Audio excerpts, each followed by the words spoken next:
Magandang tanghali sa inyo mga part. Nagluluto ako ng pata. Ayan. Na mayroong ilagyan ko ng kalamansi, pineapple juice. Ayan. Lagyan natin ng star anise.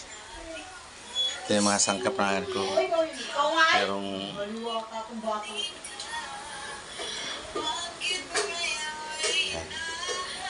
yan ang masangkap ko. Yan ang masangkap ko. Pagkatapos ng mag-isa, ilalagay ko sa dito, papalambutin ko sa dyan. Yan ang adobo kong pata, mga part. Adobo mayroong pineapple juice. Yan.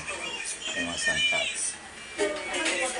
Sigurado, taobong baho namin ito. Sarap to part. Try nyo. Bakit ka namin magitaw? Okay, hanggang dito na ako mga part. Guitar.